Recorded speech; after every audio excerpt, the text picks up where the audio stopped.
Welcome to an episode of Haas Talks. Real quick, I wanted to catch up with Shane Stewart and talk to him about what it's been like so far. We talked to you early in the season, and now you've got a couple of races under your belt. How are things going in your perspective? Hectic. It's been a huge learning curve for Jen and I. You know, and I've said it numerous times before. We have such a great group of people that work here and keep things rolling at a steady pace, and that's key when you have as many cars as we've had this year, which we've been really fortunate to get the high car counts. But yeah, it's been a lot to take in. Still learning as we go each week. I feel we're getting more and more educated. Kenny and I are getting more and more on the same pages as far as the track goes, and I guess the easiest way to put it is it's a science. There's a big science to how you prepare the track, when you add water and when not to. The last couple of weeks we've had a lot of rain, and then the work that everybody's done previous to us getting the track is the main reasons why we are able to race here on a weekly basis when it rains as much as it does. We've got over an inch of rain last night, and you can't even tell that it rained, and that's just due to everybody's hard work prior to us getting the track, and that part of it's been really nice to have. So, but yeah, it's been a lot of fun.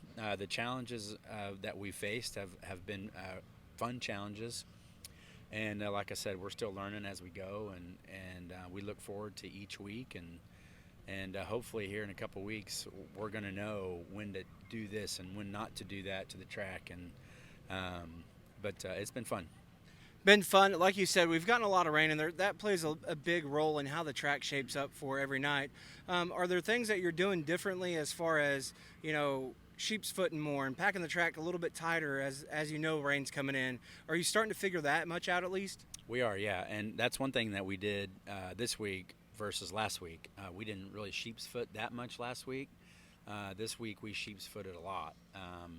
Just reaching out to different people around the country that does a great job at their racetracks. The Rankin brothers that do Knoxville, I've reached out to them a few times. Of course, Mike Ross has been a huge help to us. Gravel that does the track for the shootout and the Chili Bowl, he's got a lot of experience behind the wheel of a grader. And really, there's different things that you can do to make your track good or bad. And it's not just the grader, it's the tiller, it's the water truck, it's how you pack it. And it's just a process that and of course Mother Nature always throws her hand in the equation. And you have to be able to deal with that too, the wind, the rain, the sun, no sun. It's not going to be perfect by any means, but one thing that we're really working hard on is trying to keep the track smooth. And I never want to see the track. Obviously, when Mother Nature throws a kink in the system, you can't do much about it. But if it's on something that we do, I don't want to be responsible for some of the crashes because the track's rough, and it's something that we've done, not Mother Nature. So that part of it we're working hard on, and we're learning. So a good check-in there from Shane Stewart. And like you said, it's a learning process. And with all these racers and dads and sons, daughters, it's a learning process. Right after the break, we're going to have one of those guys that's behind the legend. Performance Electronics, custom electronic solutions. From design to manufacturing, let us put your ideas in motion and become your company's full-service electronics manufacturing experts. Performance Electronics. Welcome back to Haas Talks, everybody. Like I said before the break, bringing in the man behind the GOAT, the legendary John Flood. John, thanks for taking time from sweeping the floors to come and chit-chat with me a little bit. I'd do anything for you, Haas. Such a sweetheart, such a sweetheart. John, Flood, that name in the micro world is it's kind of like coronavirus. Yeah. Everybody knows it now, Yep. But it always wasn't Frank Flood. It started with a little guy by the name of John. Yeah, but, wasn't micros. It wasn't micros. I didn't know micros existed when I started racing. So you come from a full-body guy, street stock type of racing and everything else, and you've done quite a bit of racing in your day. Yep. Do you have as many feature wins as Frank Flood? No. No, No, you don't, because you have more, because all Frank's wins are your wins. Well, his wins are your wins. His losses are his fault. I had 14 in 1 year, and the first time Frank broke 14, I told him to enjoy that because it'd never happen again. And of course, he proves me wrong every year. But Little booger. yeah, yeah. So where did you start racing? Because you guys are from the Pryor area. That's kind of Right. where you guys are based from. And There was a lot of my buddies around Pryor and the Shoto area that were racing enduro cars, and I went to Fort Smith, and my buddy had an enduro car. He got sick, said get in it and run it. I didn't even know what the flags meant. All I'd ever done is drag raced, and run probably half of that 200 lap race just for fun. Didn't know what I was doing. Had a blast, and then started traveling with him, helping him with his cars, and then I managed to get my own, and then, you know how that is. It just started there. so then it just kind of snowballs into Yeah. to racing, and you traveled a little bit, did some different things. Moved up. I ran, typical deal. Went to a street stock, went to modifieds, and then ran some limited late model shows right there at the end, about the time when Frank discovered racing and wanted to do it himself. I was back in a modified for a guy, and I told him I was going to quit and go help Frank, and he said, then I'm selling everything and I'll go with you. We'll both go watch him. Wow. So it was a great guy, last guy I drove for. I never really owned any cars too much. I always drove for other people. That's how So- it works right there. Yeah. You I just did got something lucky. right. You got lucky? Yeah, The got right time at lucky. the right place. Yep. So there was a time where, so most people know this, or they should. You guys don't come from money. You guys aren't No. don't have a wealthy background. There's times where you went to the racetrack with bald tires, Absolutely. and you had to rob tires from a buddy that got in a wreck or something. Tell me that story. We were in, I tried to go run a 20,000 to win modified race, and And back in the day, that's Yeah. huge. Yeah, and- that's and- a common purse now. I Back in the 50s and 40s and 50s, I mean, that's 40s. Wasn't quite that far back, dude. Yeah, track rubbered up. I didn't have any more tires. One of my buddies from Pryor had wrecked and broke his hand, and I stole the tires off his trailer, off his race car to finish, because I'd made the feature, right. which it was, I don't know, 180 or 190 cars. I don't remember the feature. I think paid $1,000 to start, which was huge back then. Right. I'd made the feature. I just didn't have any tires left, so I stole his while he was laying in a hospital bed, and he forgave me later. It was all right. It was Yeah. all right later. Yeah. It was better to ask for forgiveness than ask I permission. would have stolen from Clint Pursley, but he had too many guys helping him. There, there you Yeah, go. so Yeah, because 'cause- that's about the same time that Clint was running, right? I raced against Clint a lot, and he was really good and hard to beat. Really For hard. those folks that may not know, Clint Pursley is the father of Dason Pursley. Right, right. Who's, if you don't know that name, then Yeah. by gosh, what rock have you been underneath? Right. So that's funny that it kind of comes around full circle now. Both the boys race micros Yeah. against each other and everything else. So once you step out of the driver's seat and you kind of go into Frank's deal, did you ever think that it would go this far? No. Did you think it would be more of like he'll race for a couple of years and then we'll go play soccer or Yeah, he do was something already different? on a traveling team in soccer. He's really good at soccer, and he loved working on the cars, I thought, more than racing. So I didn't really think he would stick with it. We didn't have, between me, my father, who John Flood Sr., he literally funded the first car that we got for Frank after he started driving for a gentleman named Sam Burns, who asked him to drive a micro, and we didn't even know what they were.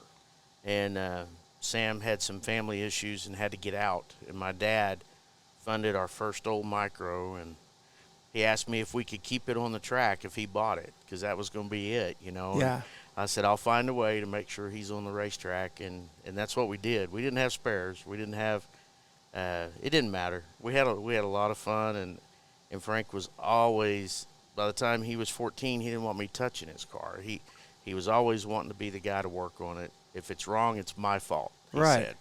So that was where we went with that. And a lot of nights after he was 16, 17, I didn't go because, honestly, I took the pit pass money I had, gave to him, so he could take my truck and go sleep in the Have truck fuel and or try, whatever, Yeah, and- yeah.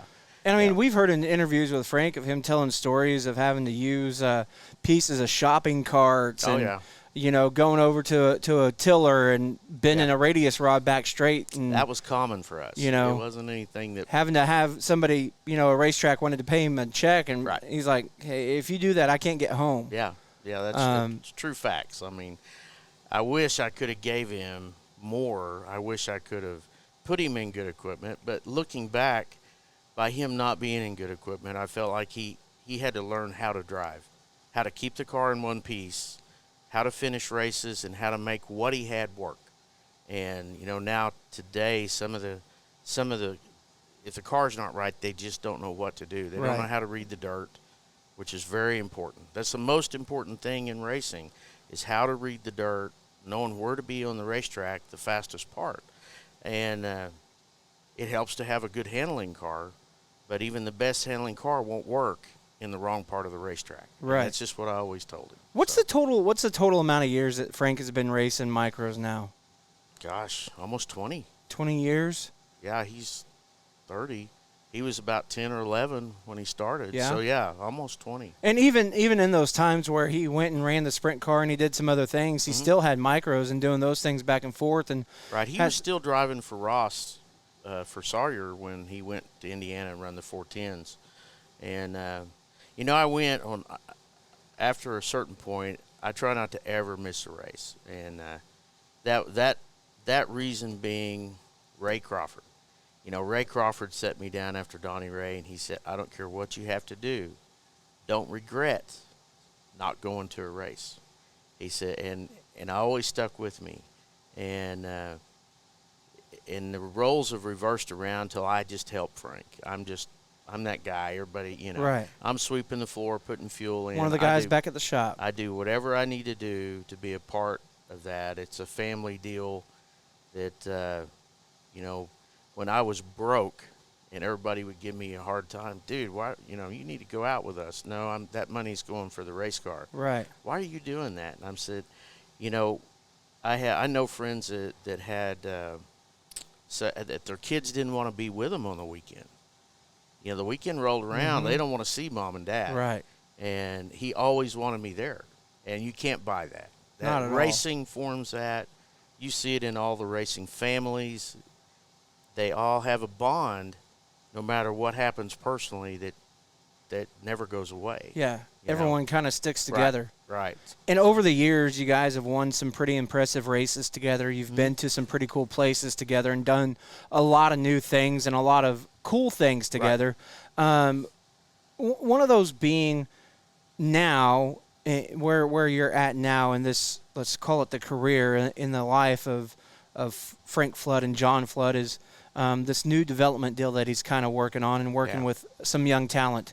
I really enjoy that. Whenever you stop and you take a step back and you look at where you and Frank started, and figuring things out to where you are now, and you're kind of helping mentor and mold these kids. Right. What's some of the thoughts going through your head? You made a mention, a lot of these kids, if a great handling car won't go where it needs to go, if they're not reading the dirt and adapting to the racetrack, right, and adapting to the drivers around them. And that's something that Frank wants to, Frank wants to give back in a way, but he still has bills to pay. Right.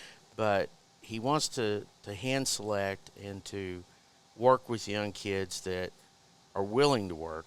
He's him. Yeah. He doesn't care for laziness. He doesn't care for, one of the kids, the Ayers kids that we have here at Port, before he broke his wrist, he was in a little incident with somebody, and I told him after that, I said, well, that guy, you kind of have to watch a little bit.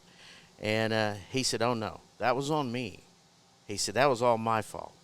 I hit him. I didn't mean to hit him. I hit him in about a lap before that. I totally messed up. He had every right to do that. Those are the kids that own up, and he even went and apologized. Right. That's the kids you want. You want kids that want to learn to drive. They want to learn how it's done. Frank has a great group right now. The parents are great. Nobody is blaming anybody for anything because it's all a learning process. Right. These kids are well established in the go-karting world on asphalt. Dirt is a little new to them. They've got the desire. They listen. And when you've got kids like that, it's not a job. I mean, you feel just as proud. I feel just as proud of watching Frank teach them and point out things on the racetrack, what they did wrong, what they did right. You can't just sit there and tell them what they did wrong, even though it's probably what I did to Frank. There's a sense of pride there that's beyond winning a race, and I see that in him, in Frank right now. He enjoys that. He wants those kids to succeed. He's told them, your goal is to beat me, and I'm going to give you the tools, and I'm going to tell you what I'm doing. Right. So, if I go by you, get in my tracks. Right. Follow me around the racetrack, see what I'm doing. Some people say, I don't know how you can coach somebody if you're racing against them. But he can follow those cars for a lap, see exactly what they're doing, how they're braking, what they're doing, and it's actually more helpful than you just watching, stand, right? Oh, and I watch, and Frank does look at me a little, because when what'd you see? What I can watch a different part of the racetrack. He's on the track. I'm watching. We've got Ashley, who's a big part of everything, and you as a team, we can go back to the trailer. We can watch it on the TV with the GoPro. We can talk them through it. It seems to be a little bit of a new direction. Don't get me wrong. Frank wants to win every race. He still does. He still has that fire. He's not out here just handing out wins to these. No. Oh, you sign a development deal with me. Oh, I'm going to give you a couple wins this year. Yeah, he's going to make them earn it. Yeah, Jace, we got in an issue at Creek last year. Jace Parks, great. He's our first one that we really have taken under our wing. He runs second to us at Creek, and it took Frank a couple laps to get around him at Creek. And, Jace tried to block him and everything, and Frank told him you did everything right. Because Jace, I might have kind of got into you. And Frank said, no, you were right, And he goes, I just wanted to be. And he said, you will. There'll be that time if you keep listening and learning, that'll happen. So what's it like a day-to-day operations if you look at like where you come from, whenever it was just you and Frank and maybe one car, and then you have two cars, and now you have six. Yeah.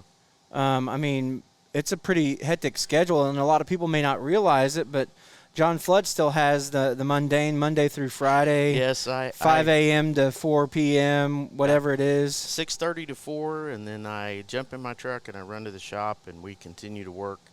It takes several hours. Just to clean? Well, just to have the cars prepared. I mean, you can knock the dirt off of them, kick the tires in a couple hours. But we treat every car like it's ours. Right. Everything's taken apart, greased, cleaned, put together, re-squared.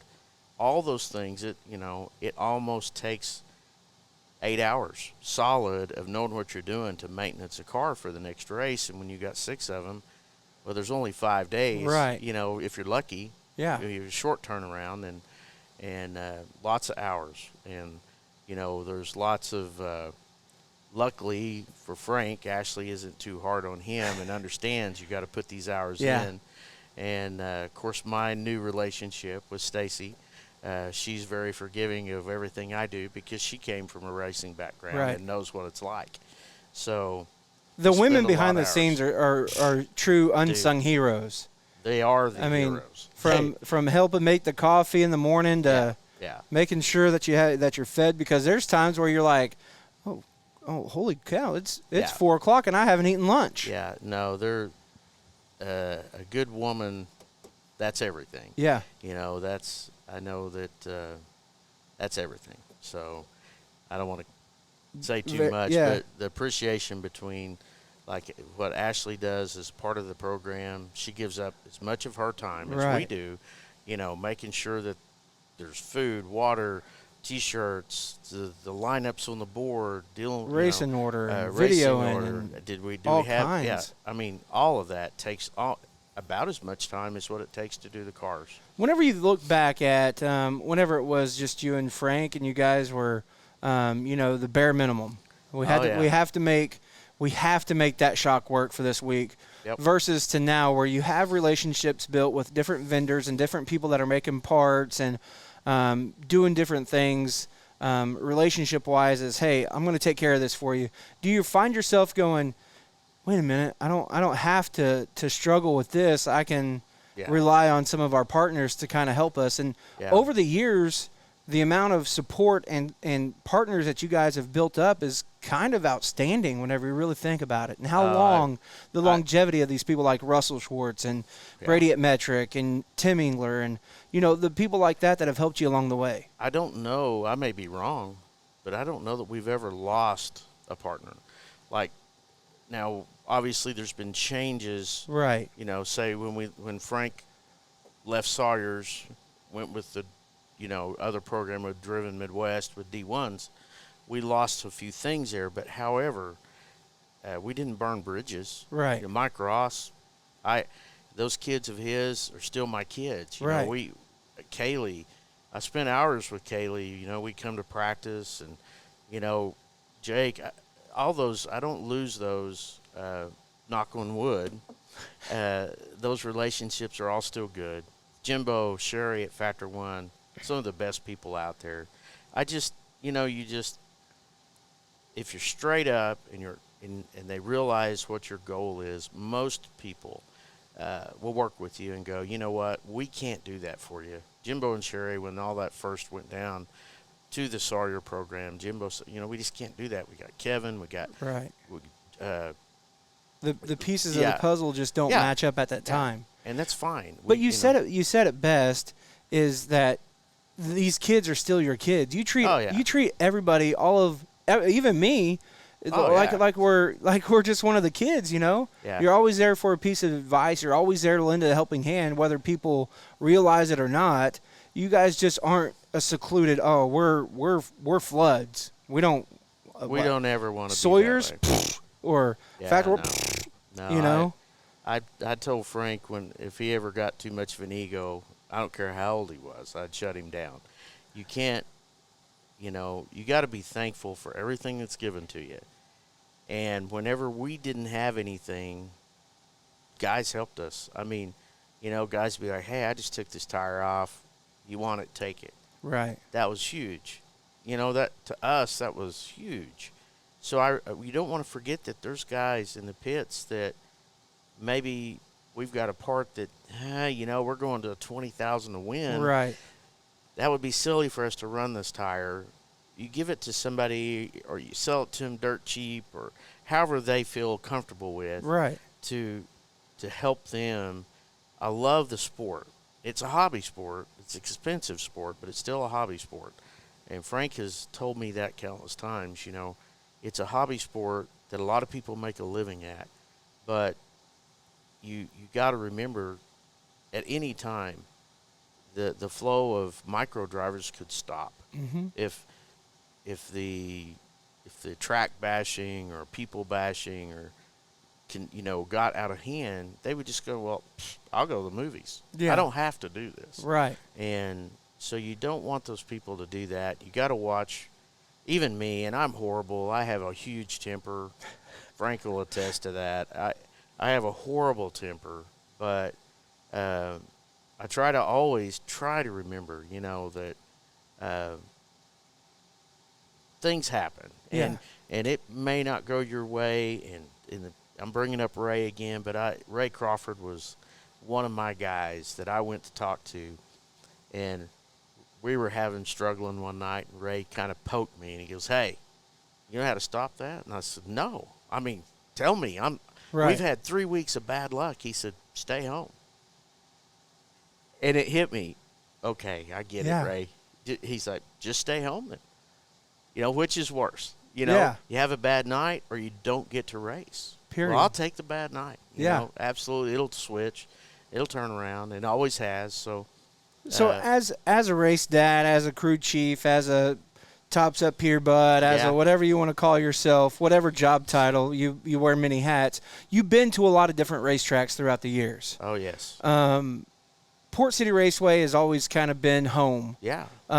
What is it that's different, in your opinion, that breeds race car drivers here at Port City versus your Sweet Springs or your, SIR or any other micro track in the country? Back in the day when Will Rogers was around, it was a big, nice track, lots of cars, and I didn't even know Port City existed. It was I don't remember what it was called then, and John Pickle, who built this place, came to a practice at Claremore, and he said, "Hey, you need to loosen that car up."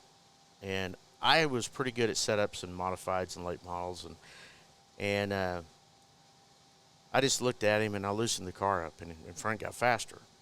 And I kind of worked with him. He said, "You need to bring him to Port City." And I said, "What is that?" And he just looked at me like I was crazy, but I wouldn't come from this. Right. And we came over here, and I told Frank, that's where you've got to, if you want to learn, everything happens so fast. The track changes so quick because it is so small. You get a lot of traffic on it in a lot amount of time. Doesn't have that time to cool down the dirt in between laps. The line will change from the beginning and the end of a heat race sometimes. Right. And reading the dirt, like I was talking about, is always huge. And I said, that's where you're going to learn. And when Frank was running restrictor class here, we had Brady Bacon running restrictor, Dustin Morgan, Riley Adair, that was the group. And it was tough. It was really Josh Pickle. Gosh, he kicked everybody's hind ends back then. And we had to, it humbled you to learn. And then when you found something, just because it worked that night, it might not work another night. And that's the difference in Port City. It's so tight, 10-second laps. You're thinking you've got to be able to react and not drive off your front bumper. Right. I remember hearing an interview, I think maybe you or somebody gave with Frank one time, and they were talking about the last lap of the 10,000 to win here. What will you do? And Frank said, well, if I start thinking about it when the white flag comes out, I've already lost. You've got to be 2 laps ahead of yourself here. You got to watch and plan. Yes, you can. You got to know where people are. That's all. And so when they go to a different racetrack, it's easy to them. There's more time to look. There's more time to react. So I think that's what's different about Port and why Shane Stewart, who obviously is running this now, came back. He was here. That's where he broke. That's where he got his feet wet. Brady, all those guys that went on to be World of Outlaw drivers, USAC drivers. Not everybody can do that. Every one of those guys will tell you they got a little lucky and found the right place at the right time. We didn't know any sprint car people. That's my fault because I didn't run. I never watched a sprint car race before Frank started running micros. Right. And that's why this place breeds those kind of caliber of drivers, because almost anybody that's won multiple, you take Chris Andrews, or he jumps in a midget, or anybody that comes out of here that has been successful here. Other things seem to come easy. Yeah. Donnie Crawford will tell you that. I remember reading an old article when he first got into sprint cars, how much he had to adjust because everything was slower. And that's back when I was researching micros, trying to figure out how to help my son. Right. I had the car too tight. I didn't understand the solid front axle, all the things that I had to learn to help him. So that's what this place breeds at. So. Outside of racing, what's like one fun fact? I know what the fun fact is, what I think you might say. What's a fun fact from John Flood's past that some people may not know about or may be surprised about? Most people had no idea that I was a drummer and that I played in a band. Yeah. Before Frank's racing, before Frank was born, I was in music, and I played in bands, and I traveled around the country doing that. And how would that compare? Because think about it, a band. Mm-hmm. You're with your brothers, and you guys are kind of like a family, and you're rocking out of a van and traveling up and down the road. does that compare at all to like the racing deal, or is it a little bit different? Is it totally different because it's more beer involved, more whiskey, or The band thing, you're usually, when you get at that level, you don't even know the guys you're playing with, or everything's put together by some producer, and Right. this is your bass player. You meet them and you play. The camaraderie is kind of there, but I'm telling you, that's why I quit it. Racing. Yeah. Racing is so much better. I can't think of anything I've ever done that I've enjoyed more. Even when I quit racing, at watching your kid drive, and then watching all these kids that, all those kids that still, they're grown men now, yeah, that were in that little collect group that we started with back then. I still look at them. I still talk to them, like, from Bell to Bacon, all of Right. them. They're just kids Kids. that we worked with, Yeah. and now, working with Dason for a little while, Kaylee, Bryson, who's Right. becoming very successful. I enjoy that. I like the challenge of the race car, making them work, understanding about that. Frank's, honestly, I taught him a lot, and he just took it to another level. Right. So there's a lot of that I learned from him now. Some of the, you did an interview with Rusty Dysinger, and he called Frank a nerd, a Yeah. closet nerd. There's never been a truer statement, because he understands polar moments, roll centers, things that he shouldn't. yeah, that we don't you know, even think about in Correct. this Yeah. micro, in this realm. Yeah, That's like stuff that's like out in La La Land. He handed me an engineering book and said, if you want to keep up with me, learn this, because that's what he did. Right. He was given he taught himself engineering when it comes to the race car, and with a little help from Dean Franklin, who Yeah. brought it him Dino. along. Yeah, Dino. Yeah. Very smart man. That's a guy that I need to get on the show right yeah, there for if, sure. If you can do that, If we can get the cat in the yeah, seat, yeah, that'll be he a good might show. now. He's a little softer. Yeah, is he? Yeah, he's got him a girlfriend. He's a little bit softer. Kind of like you. You got a girlfriend. I got you on the show here. That's how it all works. Yeah. So, John, let's do a little bit of rapid fire here. We know that you get up before the crack of dawn every morning to go open up the flooring store and do all that stuff. But are you an early morning guy, or would you rather be a night owl? Early morning. Early morning, Yeah. get up, get it done. Yeah. Are you in bed by like 8:30, 9 o'clock? Are you I'm if it's available, yes, by a little after 9. But if I can, I don't. By 9 o'clock, I've been up 16 hours. So yeah. And you like drinking coffee a lot. Yes. Like coffee's your go-to drink. Yep. You'll have coffee with a slice of pizza I have coffee all day. all day, every day. Yes. Yeah. Yeah. So up and down the road, coffee. You got a cup of coffee. Yeah. What's your go-to snack? You and Stacy are heading up to Southern Illinois to go up there and race. What's like your go-to snack? You're not really a big snacker. No, but you got to I have mean, something. Probably a payday bar. Payday. Yeah, I'd have to say if I, cup of coffee and a payday bar. Get you I a do long way. have. Let me rephrase that. If I'm going to be up all night driving, I can eat those little chocolate donuts, the little packages. Yeah. If I do, Stacy makes fun of me because that's my. If I have that and a cup of coffee, I can go. I can just drive. So, Really? Yeah, that's about. I always tease her that's my secret weapon to stay up, and drive. So. Something else that people don't know or may not know, that like your go-to music is Tom Petty, right? Oh yeah. Huge yeah. Tom Petty fan. And whenever you got your new truck, it had the Sirius XM satellite, and that kind of got you pumped up. Yeah. Hours upon hours of Tom Petty. Tom Petty, and I like. I get made fun of for some of the people I listen to. I try to find artists that aren't top 40 that are phenomenal. Yeah. And I have got, I've given you Yeah, some. yeah. And that you listen to them and wonder, how are they Not number one? Right. And it's because they weren't at the right place at the right time. But that doesn't take the talent away.